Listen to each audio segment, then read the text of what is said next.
لغة القرآن وخير نبي سكناها الروح كما أمي لغة القرآن وخير نبي سكناها الروح كما أمي.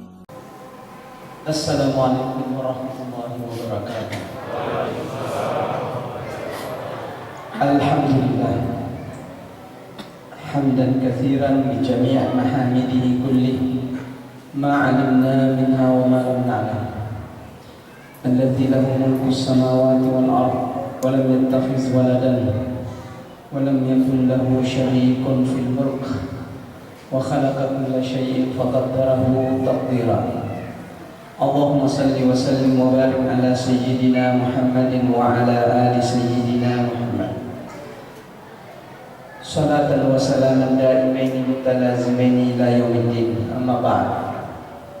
Jamaah tarawih yang dimuliakan Allah, pertama-tama mari kita ungkapkan rasa syukur pada Allah Subhanahu wa taala.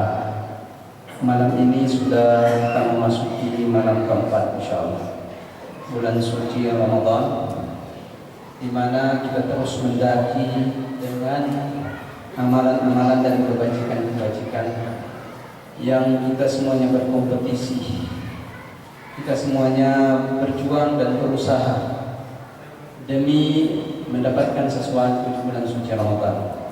Ini yang pertama kita syukuri, walhamdulillahirabbil alamin.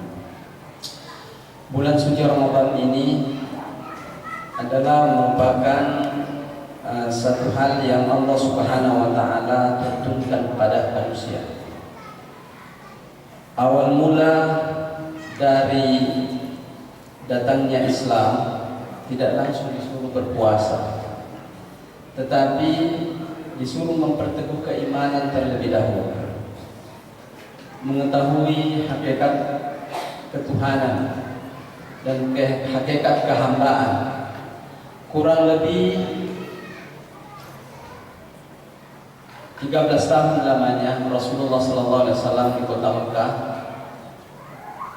menjalankan keislaman. Setelah mendapatkan wahyu, itu belum diperintahkan untuk berpuasa.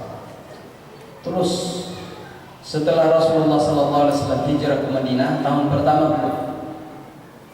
Tetapi setelah sukses tahun pertama, Nabi bersama kaum muslimin sudah mendapatkan ketenangan di dalam beribadah, mendapatkan kebahagiaan dalam suasana kebersamaan di kota Madinah.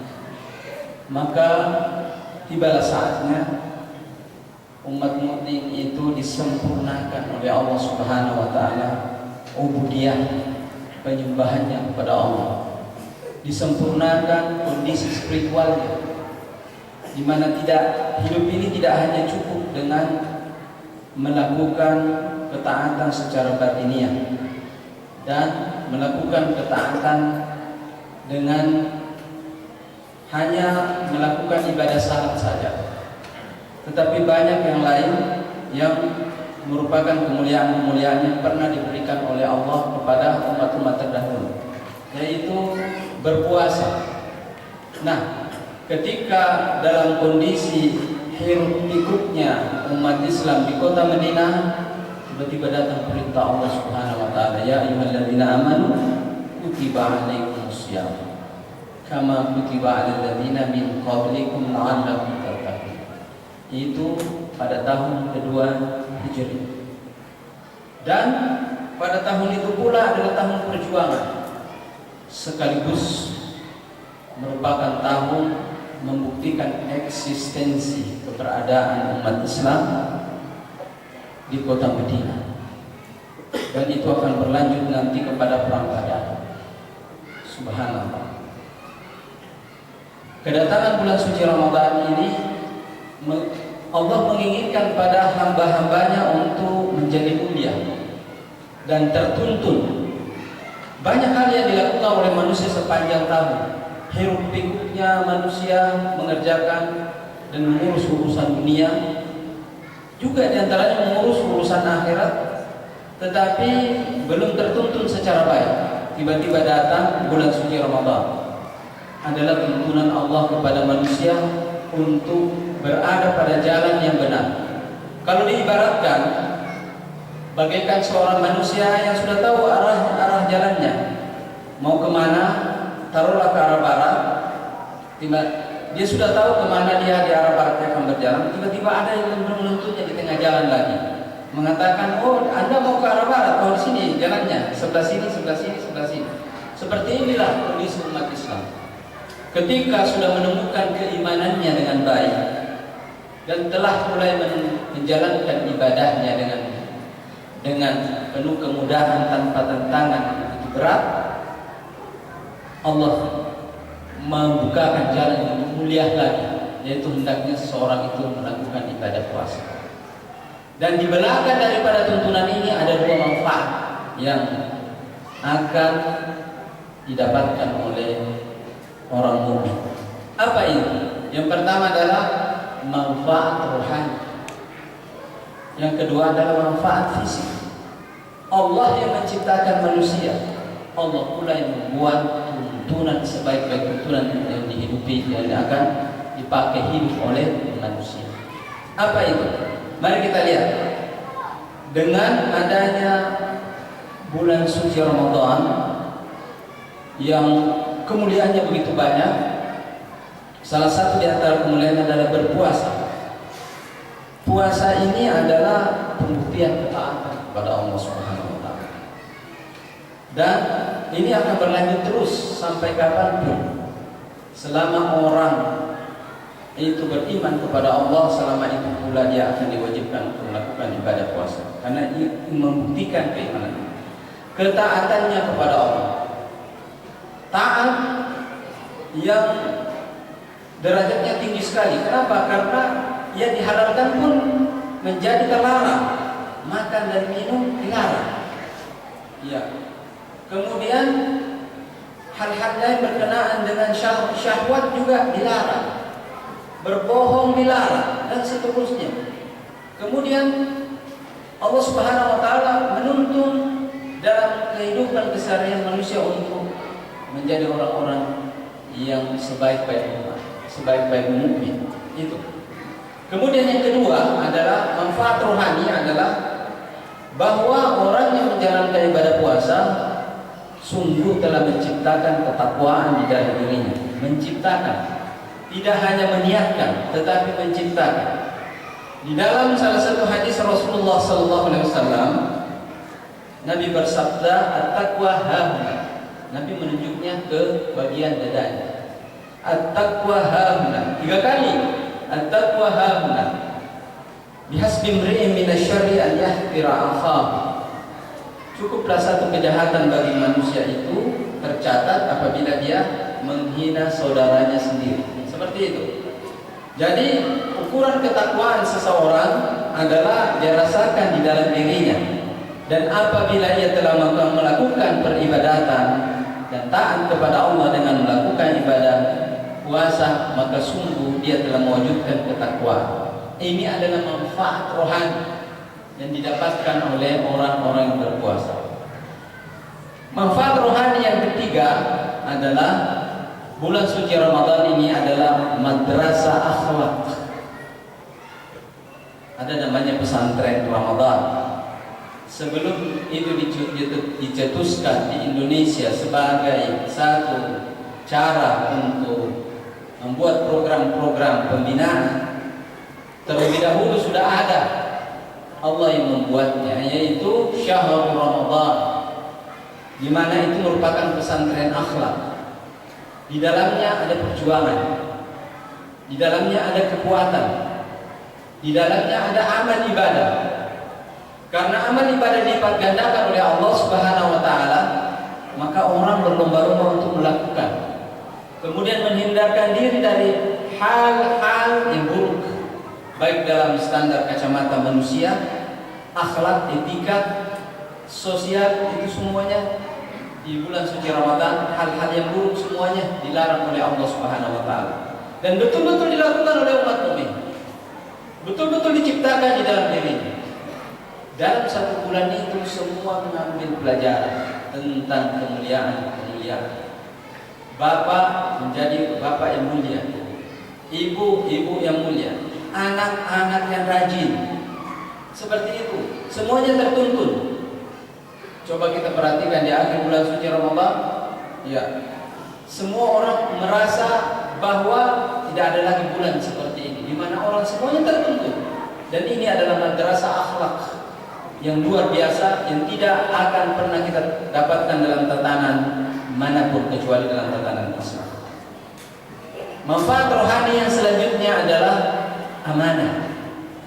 Semua manusia itu menginginkan menjadi orang yang amanah di dalam dirinya. Tetapi kapan itu juga terbukti secara jamaah, secara sosial, secara bersama-sama adalah pada bulan suci Ramadan. Semuanya menjadi amanah.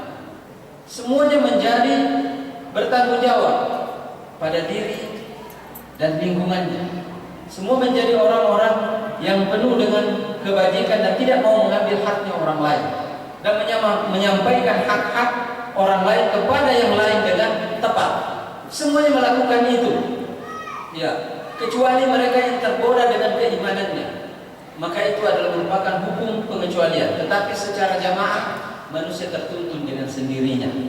Inilah makna daripada wasufidati syayatin, dan sungguh setan-setan itu yang terbelenggu. Artinya batas-batas daripada keburukan itu terbelenggu. Ada juga yang lepas, yaitu mereka yang tidak mau membelenggu setannya, maka dia akan terlepas. Tetapi menurut riwayat, sebagian besar setan-setan tak bisa dikendalikan memang dibelenggu oleh Allah Subhanahu wa taala dari golongan jin. Tetapi yang tidak bisa dibelenggu adalah setan-setan dari golongan manusia, kecuali mereka yang membelenggu dirinya sendiri. Kemudian selanjutnya adalah dari sisi rohani, bahwa puasa ini menguatkan keinginan seseorang, ya, keinginan untuk menjadi hamba Allah yang baik. Itu kuat bulan suci Ramadan. Kemudian pikiran manusia menjadi lebih tajam. Menurut para ulama, bahwa di saat orang melakukan ibadah puasa, maka pikirannya lebih jernih lagi, ya, daripada ia dalam keadaan kenyang. Hal itu dibuktikan oleh Luqmanul Hakim, seorang yang bijaksana. Di dalam Al-Quran disebutkan bahwa ia adalah orang yang bijaksana, dan ada surahnya namanya surah Luqman. Ada yang mengatakan beliau adalah nabi, ya. Salah satu pesannya kepada putranya adalah, ya bunayya, hai putraku, idzan tala'atil ma'idah, namatil fikrah, wa kharasatil kalimah, wa qada'atil a'dha'a anil ibad. Hai putraku, jika perut terlalu kekenyangan, maka pemikiran menjadi tertidur, dan ucapan-ucapan pun banyak yang mengarah kepada keburukan. Anggota tubuh malas beribadah. Artinya Luqmanul Hakim berpesan kepada putranya untuk senantiasa menjaga rasa kekenyangan. Dan ini madrasahnya di dalam puasa Ramadan sholat isya'. Tidak ada orang kekenyangan dari pagi sampai sore. Yang terjadi adalah yang balas dendam. Kalau ada yang balas dendam, nah itu hawa nafsunya sendiri. Tetapi kalau itu dijaga terus, insya Allah, maka itu akan lebih menajamkan pemikiran dan kondisi spiritual semakin baik. Kemudian yang terakhir dari manfaat rohani adalah, yang terakhir adalah disiplin secara jamaah. Tidak ada satupun bulan selama sepanjang tahun di mana orang muslim bersama-sama begitu jumlahnya besar di seluruh dunia dengan kedisiplinan yang kita dapatkan di bulan suci Ramadan.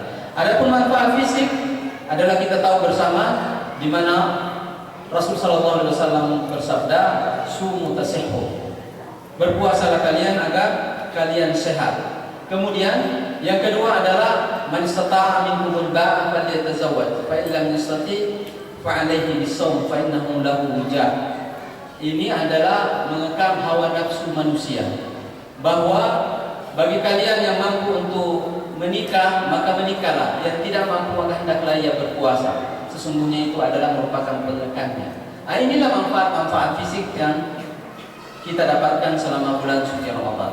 Insya Allah masih ada kelanjutan dari pembicaraan kita. Mudah-mudahan kita diberi kesempatan oleh Allah. Besok subuh insya Allah akan ada pemaparan tentang berkenaan dengan apa saja yang terjadi di bulan suci Ramadan sepanjang sejarah. Hadanallahu wa iyyakum walhamdulillah rabbil alamin. Wassalamualaikum warahmatullahi wabarakatuh. لغة القرآن وخير نبي سكناها الروح كما أمي. لغة القرآن وخير نبي سكناها الروح كما أمي.